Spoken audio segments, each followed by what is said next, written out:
Welcome to How You Pictured It, the podcast for creative entrepreneurs ready to grow their business in a way that feels good. Here you'll find actionable tips and tools to create the business and life you pictured. I'm your host, Kate Hyde with Dear Kate Brand Strategy. Let's get started. Welcome back to our series on websites. Last week we talked about the 3 S's of a website that works: strategy, site design, and showing up. We learned how a great website leads to not only more clients, but better clients, and how that helps you grow your business. If you missed it, head back and listen to episode 39, Why Your Website Matters. Today, we're getting into your options for getting a strategic website. We're going to talk about which platform I most recommend for creatives and why. From here, it's a lot of choose your own adventure. We'll cover all of the pieces that go into building a great website and who you might want on your team as you dig into it. We'll also talk about the cost and time commitment of different options to get you from embarrassed to share your link to a website that sells your services for you so you can be out living life just how you pictured it. Just to give you a little bit of background, I started my photography business back in 2011. Before that, though, I was a new mom looking for something to do while my baby napped. And well before that, I was the kid with the lemonade stand, the one making homemade perfume from my mom's garden, the kind of kid who made their own business cards for their imaginary future business. It was inevitable that I'd be an entrepreneur if given the chance. So as my baby settled into a routine and I had some time on my hands, I started dreaming up what to do with it. I started with a blog. It was kind of the thing to do at the time. Pinterest was fresh in the world. Scrapbooking was big. I was just documenting kind of our days and playing around with exploring how to share what I was doing with my time. The first blog I wrote was on Blogger, and then I quickly moved over to WordPress. It was mostly just sharing about my days. I was sharing about the scrapbooking that I was doing and design ideas. There was a big world of like Blogger / scrapbookers at the time, and I kind of wanted in on that just because it was something that I felt I could do without too much time commitment outside of like being a mom. It was like just documenting what I was already doing. But with that, with scrapbooking and blogging, of course, I focused back in on photography because I wanted better pictures for my scrapbooks and for my blogs. And I had always had a passion for photography. I was taking pictures of like my Cabbage Patch Kids when I was little. I would pose my dog in my Cabbage Patch Kid clothes. So it was really a natural progression from like blogging to getting more into photography. And then when my daughter turned 1, I started my photography business. So that little WordPress blog that I had quickly turned into a actual website for a photography business. And I had to learn a lot more about how to do all of those things, how to set up a website. And it was tricky at first. I didn't have a ton of information behind me. There was, the internet was there. I did a lot of research and tried to figure out like what other people were doing, what pages did I need.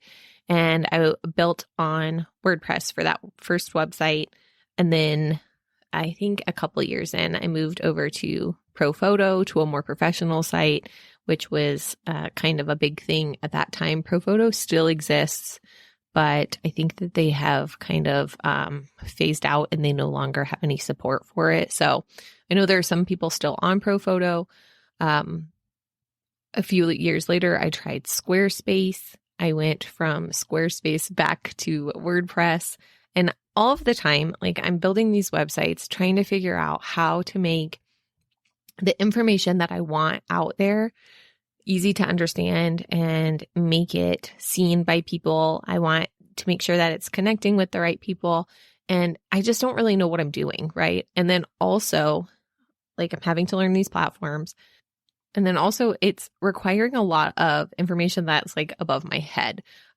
Figuring out code and things like that was beyond me. So I was trying to find ways to use the tools that were there with WordPress, Divi. I use so many different platforms. And I could never get my site to look how I wanted it, how I pictured it in my head, until in 2019, a graphic designer I follow hosted a free webinar talking about her switch to Showit and the new templates she had designed. It was honestly just what I needed to make the leap. I had heard of Showit before, And Showit, when it first came out, was a Flash-based website. I knew that was something I didn't want.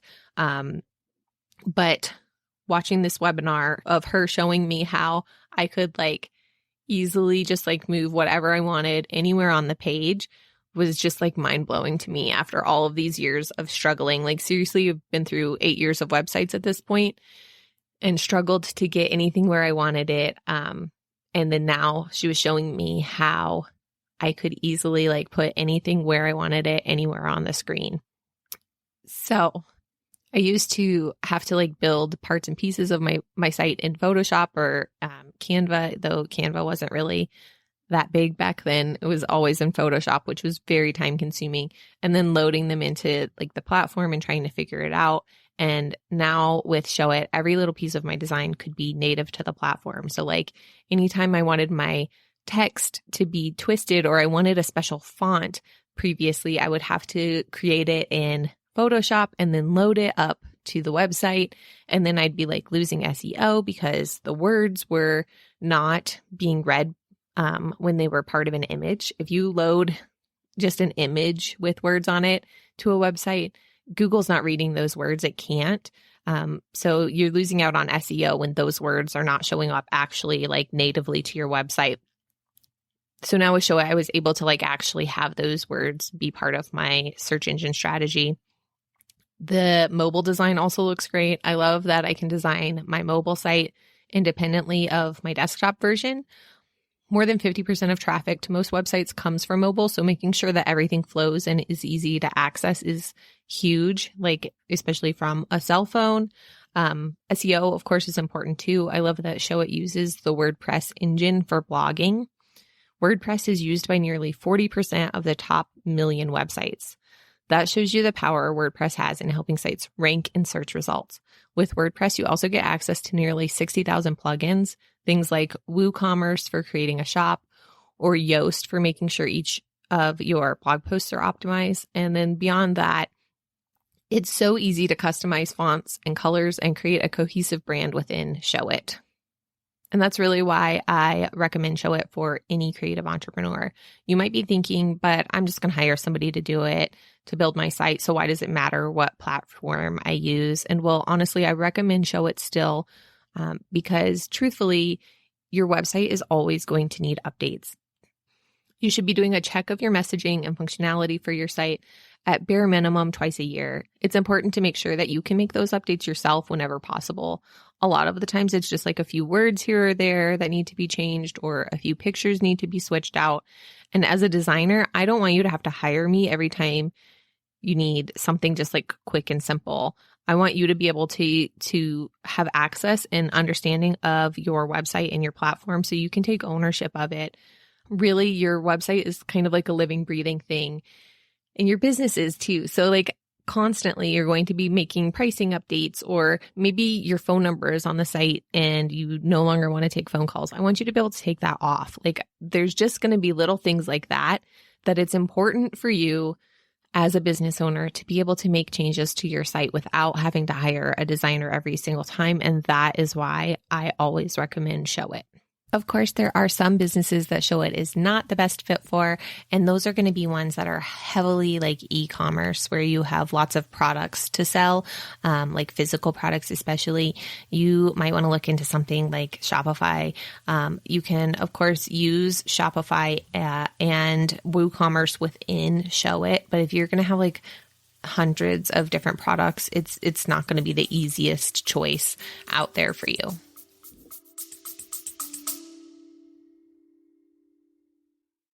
So you've got a website for your small business, but you're not really sure if it's working. I've got a brand new free resource that gives you a grade for your website, like old school report card. It's a super easy to use checklist. You'll go through, answer questions, and at the end, you'll get a grade for each page of your site, plus your site overall. And you'll also get next steps to what you need to do to make your website convert and connect with your dream clients. So you have a site that sells your services for you, and you can get back to life just how you pictured it. Head to dearkatebrandstrategy.com/report card to get that free resource now.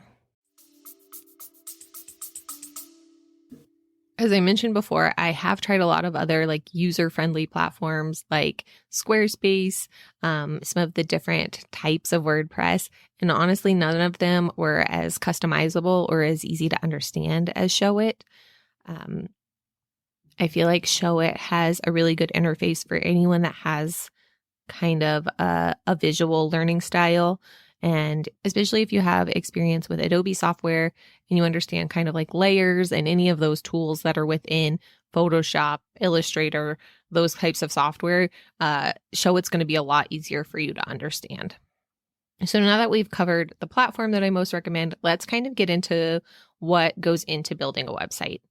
There are so many little pieces to the job, and you can choose to hire out all of them or none of them, but you do have to get them done one way or the other if you really want to maximize your presence on the internet. So let's kind of break down the main pieces. Of course, you could probably break it down even further and find more niche specialists in all different kinds of areas, but let's simplify it a little.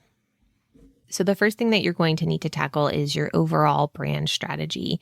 What is the message that your business is trying to get across? What products do you offer? Who do you serve? It's getting into like the psychology of all of that, figuring out how to reach the right people and who the right people are, and making sure that your offers, what you sell, match up with those people as well. So brand strategy is the first step. Then you're going to go into visual branding. Visual branding is more like the colors and the logo, the kind of visual aspects that you're going to use to connect with those people and connect that message to people that you found from your brand strategy. Sometimes a visual branding person will help you with the strategy part. Sometimes the next person, your copywriter, will help you with the messaging part.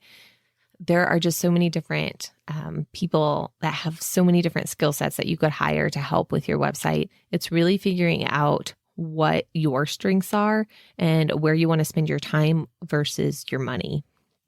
Next is copywriting. Copywriting is the words on your website, that messaging. When you've got a really clear copywriting and clear messaging, it helps the next step, which is actual like the web design and the development, come together more clearly. It's a lot easier to design a site when you have the content and the strategy first than if you say start with a design and try to plug words into it. It's just not going to be as cohesive or clear. I've tried that before. I've tried to fit words into a template or like tried to like write words to fit into different spaces in a website. And it's always a disaster, honestly. It always comes out to be like not exactly what it needed to be. I'm not able to get everything that I needed to say in there, or I have too much space for the words that I have, and it just doesn't look right. So having the content and the strategy ready before you go into the actual design and development is a great step. You, of course, can hire a web designer who actually like does the visual design of the layout, or a developer who puts all of the strategy, the content, all of it into a layout that you've kind of designed for them. That's a developer. Then there is the SEO or search engine optimization part of it, which is going in and tweaking things and making sure that, Google is seeing the right hierarchy of information on your site by using like headings, tags, and meta descriptions and things like that. So there are a lot of different pieces that you can hire out for a website. It's typically more than one person that takes on the full job of building a website. If you want something like really like start to finish where you don't have a hand in it at all, obviously you're still going to have some participation because you have to help the person who's doing your strategy and your visuals. You have to help them understand who you're trying to reach. So it's more of a collaborative effort on that upfront end. The brand strategy person is really there to like draw this invisible line for you, connecting all of the parts and pieces of what you know to be true about your offer and your business, and how you're going to say that and connect with the people that you want to connect with. So again, you can hire out each aspect of this, or you can do it yourself. You can pick which parts and pieces are easier for you to do, which ones you want to learn more about. And And then there's also like templates and things that you can use. There's lots of different ways to save money or to save time, depending on your skill set and what you have to invest. So for example, with the colors and the brand logo and things like that, you can go to Etsy or Fiverr and get a low cost one, or you can pull something together yourself in Canva. Highly don't recommend Canva because you don't actually have like copyrights of that design, but just to throw it out there as something that people do use, not recommended, but people do use it. So you can do something yourself. You can pay a lower price for something that's not like perfectly customized from like Etsy, or you can hire a designer and have them design something specifically for you with your strategy in mind. And all of those are going to have varying price levels and varying time commitment. The same is true when it comes to your actual website design. There are really about 3-ish options when it comes to how you're actually going to build this website. And we're going to kind of cover all 3 of those and pros and cons, costs, and time commitments. The first is going to be a full custom website. Again, I'm specifically talking about the website design in these 3 options, like the actual build of a website. So when I'm talking full custom website, it's something where you're going to hand over the strategy, the visuals, the copy and content for your site to a designer, and they're going to build it from the ground up. Again, there are some designers that will help you with those things or have team members that they can hire. But without that aspect of it, even like you handing over all of the content, you're looking at around $5,000 to $10,000 or more for a full custom website. Cons to a full custom website are the price, and then also the time that it takes. It's not taking you time, but it's taking time from like hiring someone, getting on their calendar, and then the time it's going to take them to build it. It's a long process. So you might be looking at a couple of months or more to get your full custom website completed. Pros to this is that it's going to be something that's completely unique, that this designer has created just for you. No website's going to look exactly like it or similar to it. This might be the way to go if you have like really specific needs for your website, have a store, or need like more customized options on your site that can't be achieved in other ways. This is going to be for a business that's already like making money and proved itself, and needs that like higher touch experience through the website process. I don't typically recommend a full custom site for most creative entrepreneurs or small businesses. Most websites have the same general functionality. Like we know you're going to need a menu up top, you're going to need certain sections, and a lot of that can be templatized. I don't know if that's a word, but we're using it. And by having like a base template, you're going to save a lot of money and a lot of time building your website, which gets us into the next option, which is template customization. So template customization is where you, again, will provide all of your content, your colors, your logo, your copy, all of that upfront to your designer, but you'll also choose a template. Showit has hundreds and hundreds of template options from all kinds of different designers. And they range in price really from like $300 up to probably close to $2,000 for a template, just depending how in-depth the website is, how big of a site it is, and how much information is like having to fit in there.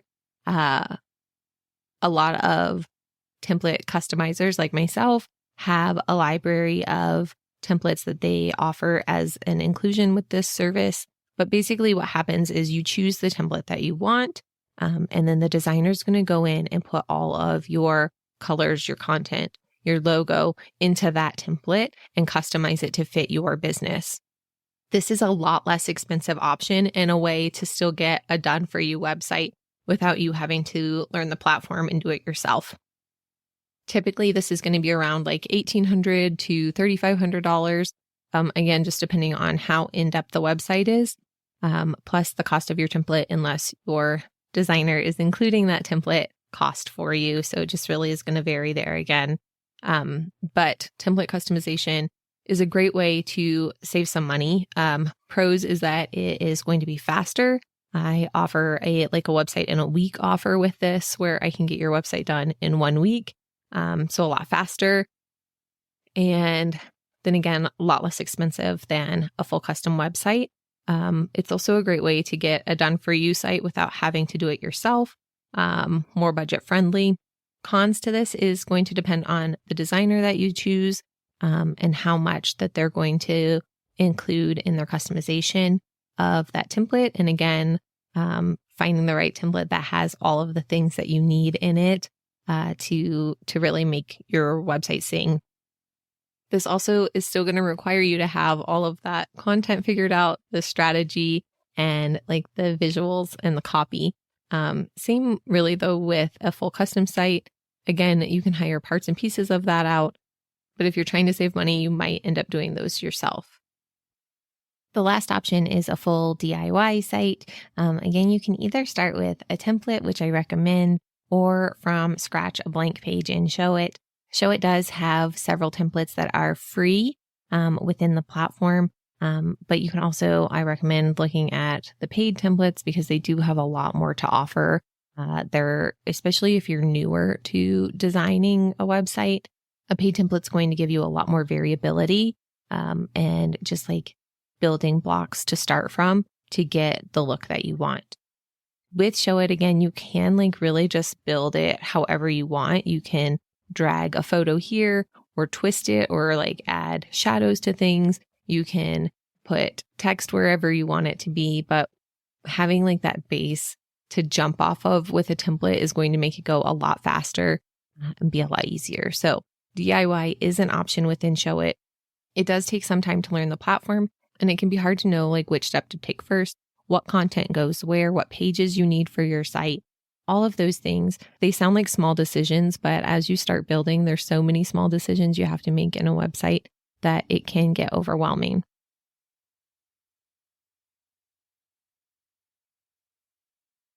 So for a DIY site, you're going to have more of a time commitment because you're going to have to learn the platform. You're going to have to learn how all of those things fit together. You're going to have to spend the time to really research and get in there and understand all of these parts and pieces. And sometimes that can be overwhelming. Cost-wise, you're looking at whatever the cost of your template is, plus your Showit subscription. Your Showit subscription is going to be something that you have with any of these options for building your site, but just throwing that in there as well. I do offer a kind of fourth-ish option here, which is where I help you DIY your site through my website launch accelerator. I have a course training vault for you that walks you through all of the things that you need to know about Showit and breaks it down in a way that is made for the small business owner. And then it's backed up with weekly office hours where you can come and get an audit. You can ask questions. It also has all of the other pieces of building a website built in. So it's got copy templates to help you write your copy. It helps you understand the strategy and the layout. It helps you figure out colors and design aspects. So that is kind of the fourth option. We'll get into that more in a later episode of the series, but I wanted to throw that out there. If you want to look more into it, it's at dearkatebrandstrategy.com/WLA. And again, that's called the Website Launch Accelerator. So that is a way to DIY your site, but with help. Pros of that is really learning more about your business, more about the strategy that goes into it, teaching you how to use the platform so you can make all of those changes that you want whenever you want throughout your site. It gives you more control over the creative aspects of it and the visuals, the wording, all of it. You have the control. It's also a less expensive option than hiring someone to do it for you. And it's going to be faster than trying to totally do it all by yourself because it gives you a 4-week breakdown of how to do everything and a timeline to follow. You do get 9 weeks of support. So if you have other things going on and you can't fully commit to the website, I'm still there for you and you can kind of space it out. Having the option of accountability also is super helpful in getting you motivated and getting you to complete the project that you want to complete. We are here to reach your goals based on what you want in your business and The Website Launch Accelerator is created to help you find those goals and then reach them. It's also nice to have a sounding board and feedback as you work on these things. A lot of the time when you do a DIY project for your business, you end up feeling like you're just in your own little cave working on things. You're not sure if what you're doing is the right thing. You're kind of trying to learn and then guess, and there's no feedback. Whereas with the Website Launch Accelerator, you can have as much feedback as you'd like. I'm there constantly for support and helping you kind of work through it, and also giving you the outsider perspective of what you're working on to see, a lot of the times when you have someone else looking at things, they see holes that you didn't see yourself, or you didn't see them until you showed your work to somebody else. So that's another benefit of the Website Launch Accelerator. The cons to that are that it does take some time, and you really do have to be ready and willing to invest in yourself time-wise and financially to get down to the heart of your brand messaging and your business and really get to know yourself and get to know how to use these tools to really show up online in a way that you can be proud of. Okay, so let's do a quick recap of today's episode. We talked about how Showit is a wonderful platform for creative entrepreneurs and small businesses to build on because it is so customizable, easy to use, has great SEO, drag and drop features. It's easy to understand and very customizable. Then we talked about the different aspects of a website that you need, like brand strategy, visual branding, copywriting, the actual web design, and then SEO, search engine optimization. And then we talked about 4 different options for building your website. 1 is a full custom design. 2 is template customization. 3 is full DIY. And 4 is using the Website Launch Accelerator to get help with your DIY site. Next week, we're going to be talking about each of the pages on your website and the role that they play in the overall strategy. And we'll get into a little bit of what goes on each of those pages. I cannot wait to talk to you. If you found this episode to be helpful, please let me know by either leaving a review on whatever podcast player you're listening in, or DM me on Instagram. I love to hear from you. You can find me at Dear Kate Brand Strategy. If you have any questions, feel free to reach out, and I'll talk to you next week. Have a great one.